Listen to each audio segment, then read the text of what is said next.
A ideia aqui nessa nossa arquitetura é explicar qual código que está rodando por trás, como a gente escreveu esse código, qual lógica a gente usou e como os serviços se comunicam, né? Então, tudo se inicia no script send files to S3, que nada mais é do que uma conexão com o FTP do governo, ele acessa o servidor remoto, vai na pasta de interesse com os nossos dados, lista os dados que a gente quer pegar, e aqui ele começa a trazer esses dados para nossa máquina. Então, inicialmente, ele pega o arquivo 7-zip e joga na memória do Python, não baixa o arquivo. E aí ele dezipa esse arquivo e extrai o TXT.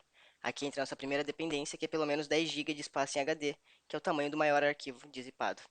Com o TXT já em mãos, a gente pega, converte esse arquivo para CSV, adiciona uma coluna de estado correspondente ao estado daquele arquivo e faz um tratamento simples aqui. Exclui colunas em que todos os elementos sejam do tipo N-class, que a gente sabe que são elementos vazios. A gente, após isso, manda esse arquivo comprimido em Parquet para o S3, então tendo um ganho aí de espaço de mais de 10 vezes. A gente apaga o arquivo em TXT, mantém a conexão viva e parte para o próximo arquivo. O nosso arquivo então de trabalho rodou dentro de diferentes CC2, né? O que a gente reparou era que para arquivos de até 3 GB, o TXT ele conseguia ser extraído, comprimido e enviado para S3 numa S2 de até 16 GB, com um custo de 0,3 centavos de dólar por hora, né? 16 GB de RAM, a gente sabe que atualmente um notebook moderno de trabalho tem isso, então o grande grosso dos nossos dados poderiam ter sido rodados localmente. A gente rodou tudo em nuvem para manter a ideia da solução, foram aproximadamente 4 horas, que deu um total de 1,2 dólares. As EC2 de 64 e 32 GB a gente usou para casos especiais, a de 64 para o 2018 e 2019, que vieram dados agregados por região, e de 32 GB para São Paulo, de 2010 até 2017. Ambas a gente rodou durante uma hora, com custo de 60 centavos e 80 centavos por hora, totalizando 2,6 dólares gastos. Para tanto salientar que nesse EC2, em vez de procurar por uma solução de Big Data, pelo pouco tempo que a gente necessitaria para muito poder computacional, mantendo o nosso custo baixo.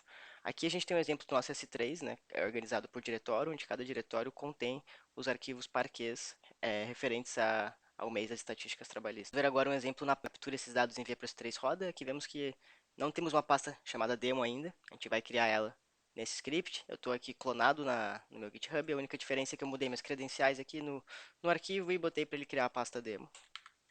Rodando. A gente vê que o primeiro arquivo Acre foi criado, só para otimizar o tempo. Eu vou atualizar aqui.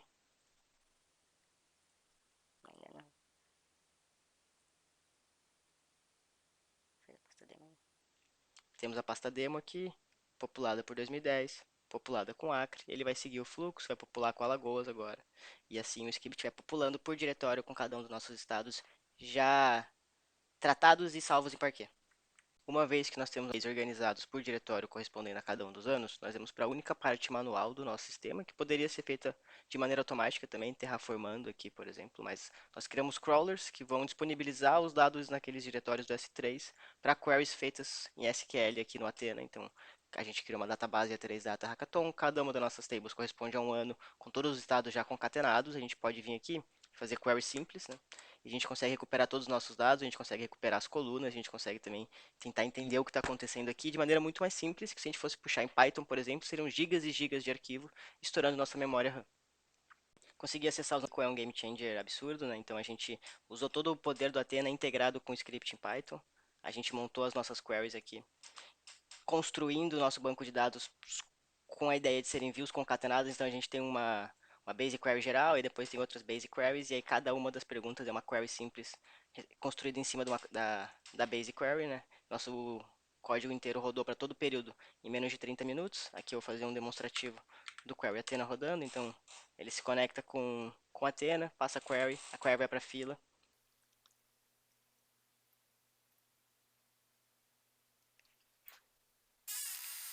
O query foi bem sucedido, ele vai mostrar para a gente que a view foi aprovada e ele vai continuar o fluxo até que todas as views tenham sido criadas. Com as queries finalizadas, customizados para responder cada uma das perguntas, com pouquíssimas linhas e pouquíssimas colunas. Aqui a gente vê o processo de criação das views, sempre referenciando uma view anterior. Se a gente vier dar uma rápida olhada aqui no nosso aplicativo, a gente consegue ver que temos a primeira pergunta aqui, salário médio entre homens e mulheres nos últimos 10 anos por região do Brasil. O usuário pode selecionar a região.